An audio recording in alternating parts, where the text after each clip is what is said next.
सरकार में बजट का इंतज़ार है, लेकिन मैं उपराष्ट्रपति के एक भाषण के अंश को आपके बीच में शेयर करना चाह रहा हूँ।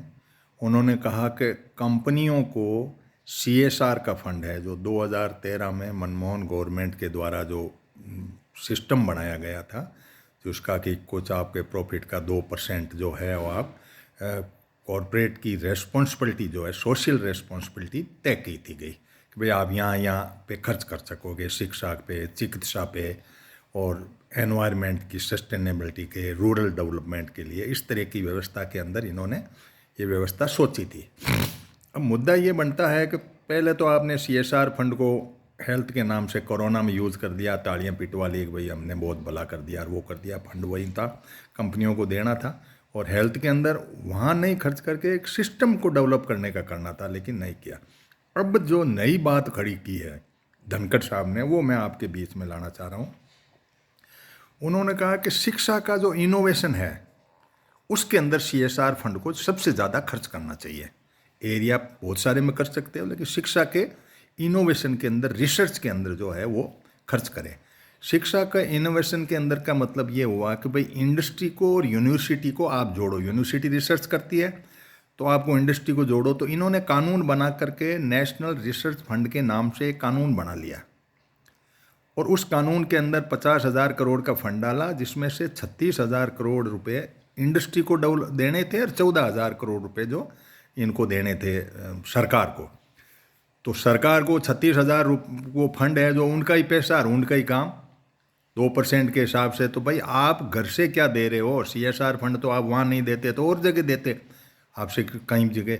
लेकिन उन्होंने रिसर्च के नाम पे वहाँ पे जो है 36,000 करोड़ की बुकिंग कर लेंगे और वो फंड उसका यूज़ कर लेंगे।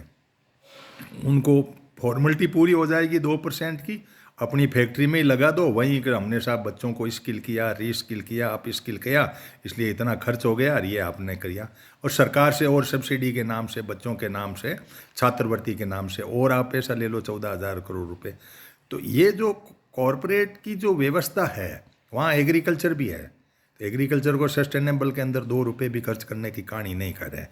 इनोवेशन आप एग्रीकल्चर पे करेंगे तो भी वो इंडस्ट्री एग्रीकल्चर के लिए है। रिसर्च जो होती है वो जिनकी इंडस्ट्रियल सेटअप पे खड़ी होगी तो इंडस्ट्री वाला अपने हिसाब से खड़ा करेगा, चाहे बीज का कर रहा है, जो प्राइवेट के गोरख धंधे के अंदर होगा। तो ये कुछ बातें ऐसी है कि जहाँ हमें पता ही नहीं लगता कि कौन सा फंड कहाँ हुआ। सांसदों का जो कोटा था उसको भी आपने जो है उस कोरोना के टाइम यूज़ कर लिया।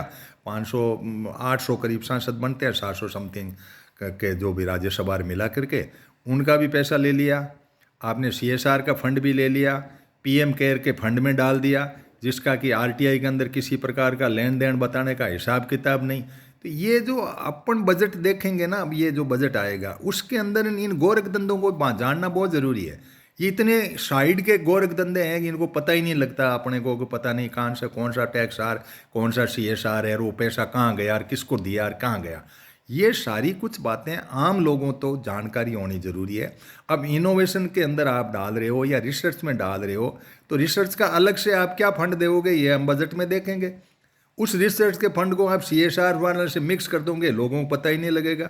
सीएसआर अलग से आए, रिसर्च के पैसे अलग से सरकार दे, तब रिसर्च बढ़ती है, यूनिवर्सिटी बढ़ती है, बच्चे पीएचडी करते हैं, उनकी रिसर्च करते हैं। लेकिन ये व्यवस्थाएं नहीं लागू करनी इनको बस गोरख धंधा, इधर का पैसा इधर की, इसकी टोपी एम देगी, मैम देगा, मैम देगी, एम देगा, पहना दो और अपना मौज करो। ये बातें आम लोगों को साइड में देखनी है। बजट के अंदर बजट आएगा तो हम भी देखेंगे, आप भी देखना, क्योंकि हम शैडो कैबिनेट के तरफ पे काम करते हैं, छाया मंत्रिमंडल के रूप में काम करते हैं। जो भी इनका कोई आदमी बोलता है उसके हम कथन को पढ़ते हैं। धनखड़ साहब ने बोला, हमने पकड़ा और आपके बीच में ये लाया। आप भी बजट में ध्यान रखना कि ये किस तरह से ये रिसर्च के ऊपर पैसा देते हैं, क्या कानून लाते हैं, क्या करते हैं।